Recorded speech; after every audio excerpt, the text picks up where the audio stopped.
Good morning, y'all. This is Grace Creasy, And I'm Miller Boyd. and this is Night Vision. Did you have a good week, Miller? I did have a very good week. We had a lot of quizzes and a lot of tests throughout the week, but really wasn't that stressful. And I'm ready to get my exams over and go on Christmas break. Me too.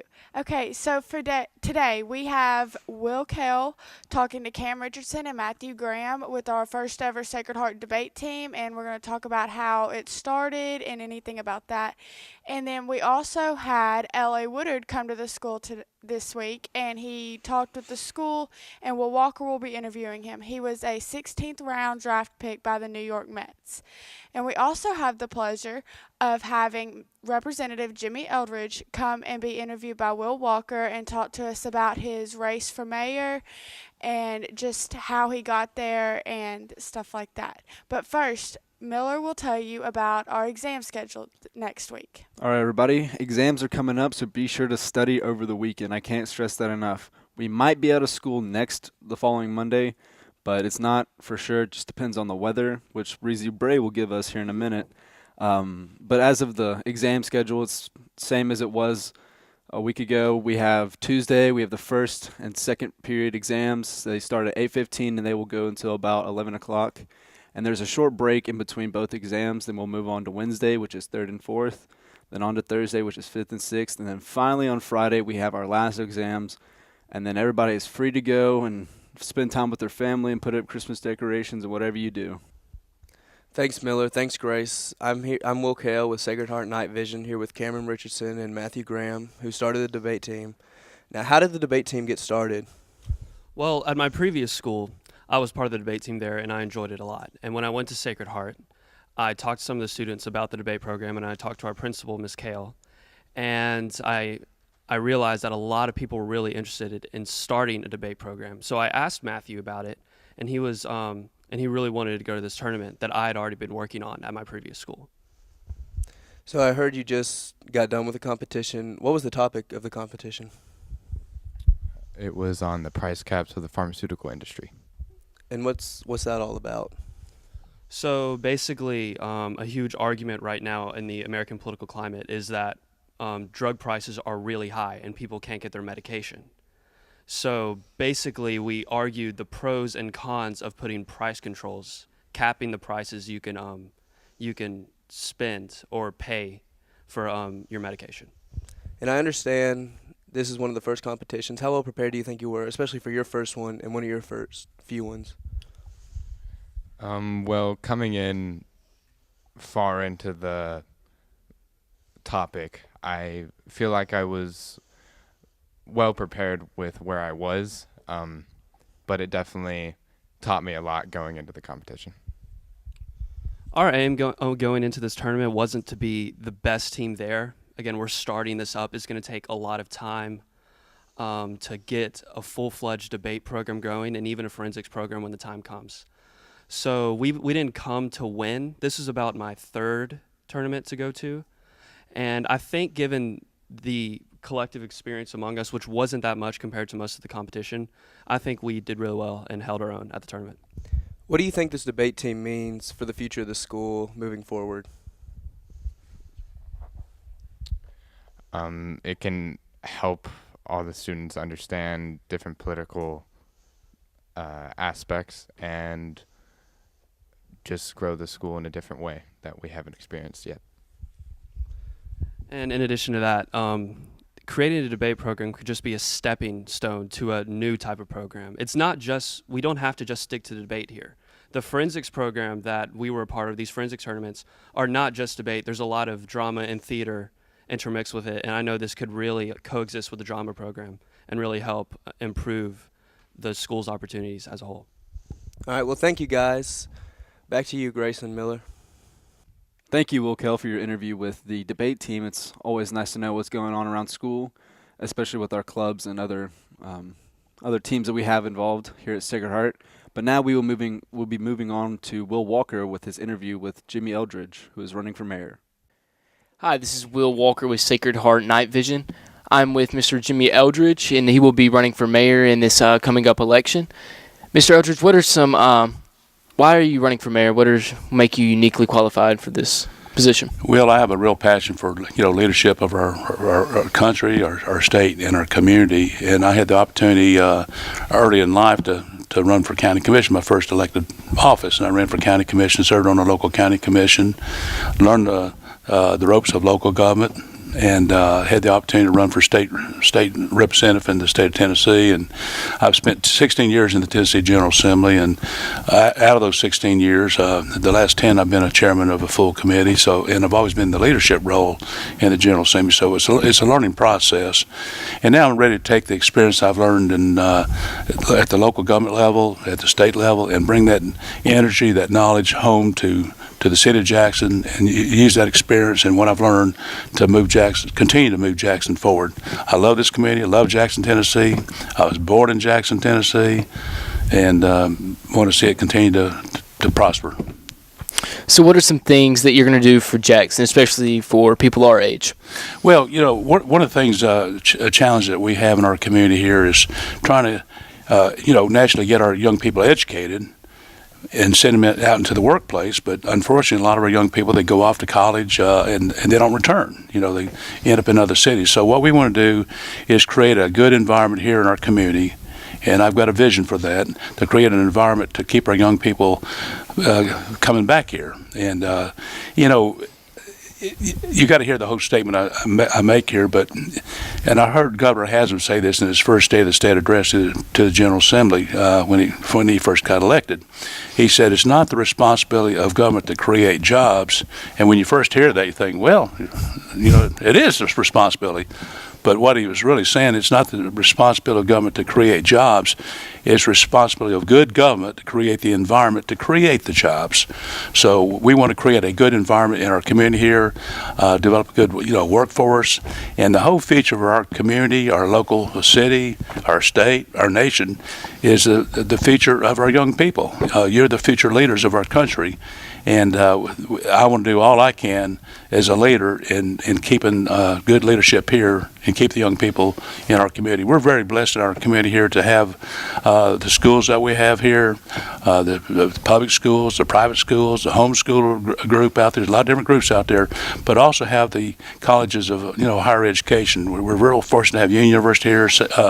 We're fortunate to have Lane College here, Jackson State Community College, and certainly to have the University of Memphis at Lambuth. And as a matter of fact, I'm a graduate of Lambuth University, undergraduate, and then went to graduate school at Memphis, the University of Memphis. So I've got ties to both schools, but we're fortunate to have all these schools of higher education. And every student has an opportunity to further their education, and we want to continue to develop that, work on encouraging our young people to either go off to college or go to, and we're real fortunate to have our technology schools here, College of Applied Technology here in our community. And some people aren't career path to go to college, but there is a career path to learn a vocation, and we can do that right here in our community and get these young folks educated so that we can get them into the workforce. And let me tell you what, these young people that come out of the College of Applied Technology here, they make good money when they get out there. There's good, high-paying jobs. They can pretty well, write their own future there. Some of these people are getting jobs out there that grow into making $80,000, $90,000 or more. So, what's something unique that you're excited to bring to Jackson? Well, first of all, I'm excited about, first of all, anybody that knows me knows I'm high energy. I'm full of energy. I've been gifted by that. People want to know where I get that energy. I said it comes from the good Lord, number one. And I said sometimes I cheat a little bit at nighttime. I plug myself in a little bit, but just saying that tongue-in-cheek and kindly. But, we have great opportunities here to bring more, we want to keep the industries that we have here. It's always important to refocus on what you already have here. Don't take it for granted, because you can wake up one day and miss the boat. What we want to do is keep the environment to keep our current industry here. We got a lot of great companies here, but also we want to continue to develop the opportunities for new industries to come in here. And one of the big things that I worked on at the state level, along with a lot of the other leaderships in our state and our legislators, is the fact that we're fortunate to have the West Tennessee megasite. It's formerly known as the Memphis megasite, which is about 35 miles from where we're sitting right now, 36 miles maybe. That's the Memphis mega site. And that has an opportunity. That's over 4,100 plus acres of developed land out there to be able to attract a good industry, a major industry in here, like, for example, a car manufacturing plant and what have you. These are all good, high-paying jobs. And we're working on finish up that project and look forward in the near future of having our first announced industry come into our community. And in that plant area out there with 4,100 acres, we can actually house about 4 or 5 major industries, like Volkswagen. Chattanooga was fortunate to get the Volkswagen plant up there. Well, we can actually handle 4 or 5 major companies like that at this site because there's 4,100 acres out there, and that could equate into roughly 50,000 jobs. So we got to have a workforce for these industries to look here. You got to have an educated workforce. They got to be trained in vocations in other areas, accounting, STEM education, and I'm a big proponent of STEM education: science, technology, engineering, and math. As a matter of fact, that's my background is chemistry, biology major in graduate school and microbiology. And in my early life, I was a state toxicologist with the state of Tennessee. But we got to have an educated workforce to develop our workforce out there. So a very popular thing in the media right now is the game Fortnite. Is there a certain character that you like the most, or is there a favorite character in Fortnite? Well, I grew up in the era, and that gets back to our era when all this, and we are in the technological age, and what we see today, tomorrow will be an antique because it keeps developing and growing. I mean, we're already talking about putting people on Mars and things that we dreamed about at younger ages of going to the moon. We've already been to the moon, but I came up there when they first came out with Pac-Man. You remember? Everybody remembers Pac-Man, like that. And so I got a little start with that. And my first little computer was a little Apple IIe computer. You probably don't remember those Apple IIe computers. Yes, sir. And that involved in all these new computers that we have today. I mean, this iPhone that we have here, I'm sure you've got an iPhone right here. I've got an iPhone, and there's more technology in that iPhone than what was in the first computers that came about, and so we're evolving into a very technological age. And but I like a lot of the characters. I'm real blessed to have 2 sons that graduated from college here in town from Union University, and they're married and got kids. So I've got my little kids, and they're always flip around on. And I serve on the board of directors of WLJ-TV Public Television here. I've been on the board for several years, and it's very educational programs on WLJ-TV. And I enjoy watching my little grandkids watch some of these little programs on there, and sometimes I get caught up in them too because they're very interesting. Well, thank you for your time, Mr. Eldridge. Back to you, Miller and Grace. Thank you. Thank you, Will, and thank you, Mr. Eldridge, for taking time to let us hear your side of the race and your past. And there is actually talk of snow this weekend, so we will go to Breezy Bray on the weather to see if that will happen. Tell us what you got, Breezy. Thank you, Grace. Hello, Sacred Heart. It is Breezy Bray here with the weather forecast today. Today we're in the lower 40s. It's very drizzly and rainy. It's not a great day, but throughout the weekend, there's a possibility of frozen precipitation, snow. So, for all you students who are hoping for snow, fingers crossed. It should start around Saturday, where it would be rainy, and the lows would be 37 and be 32. So that's cold weather for snow. And then Sunday, we should get back to warm weather into the upper 40s. And for the rest of next week, it should be rainy. Back to you, Grace. Thanks, Breezy, for the weather. Regardless of whether or not it snows, I feel like we're all going to have to wear jackets Definitely. over the weekend and throughout the next week. But now we're moving on to Blake Biggs with sports. This week is a very big week with sports. We played so many teams throughout the week, and actually the girls' basketball team got their first district win. So that's nice. It's very exciting. Yeah, she's on the basketball team. I don't think you can tell by the shirt, but but now we'll be moving on to Blake Biggs with sports. Thank you, Miller and Grace. Hi, I'm Blake Biggs to recap this week in sports. Monday, the girls took on Madison Academic High School. They battled a tough game, but they ended up losing. Wednesday, they traveled all the way to FACS, and they won by 1 point on the game-winning block by Grace Creasy. The boys also played FACS, but they lost by a close 3. Sacred Heart does play USJ today at 7 in the McClellan Row rivalry at USJ. They also take on Liberty next week on Tuesday. And right after that, they take on Bolivar on Friday. Hope to see you soon. Back to the broadcast. And thank you, Blake, with that great sports update. In keeping with sports, we have an incredible story here for you today with Will Walker and L.A. Woodard. L.A. Woodard is a 16th round draft pick by the New York Mets. He was here this week talking about his struggles and how he persisted through them and continued to play baseball through his hard times. And now he is playing professional ball. Now let's see what they have for us today. Hi, this is Will Walker with Sacred Heart Night Vision. I'm with L.A. Woodard, and he has a truly amazing story, extremely motivational, and he's going to be speaking to us later, and I was just going to interview him before. Tell us a little about yourself.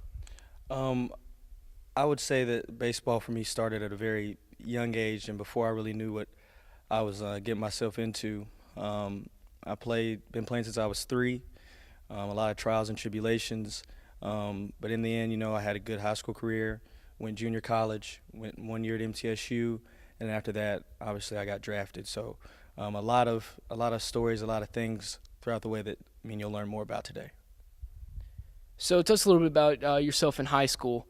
Did you play multiple sports? Was it a good high school experience? Just tell us a little about it. Well, I went to John Overton High School in Nashville, Tennessee. I went in playing basketball and baseball. I got hurt my freshman year. My coach kind of knew.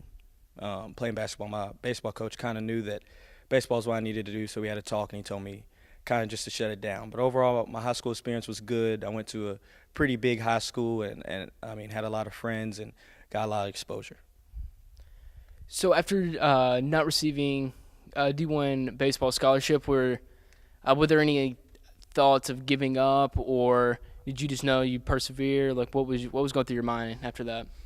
Well, until this time, my senior year, I still didn't have any offers. So, college baseball was still a dream, to me. I was fully prepared to go to college and just be a regular student or try to maybe walk on. I didn't know. But, I had good grades, and I knew that, if that wasn't what was for me, it wasn't.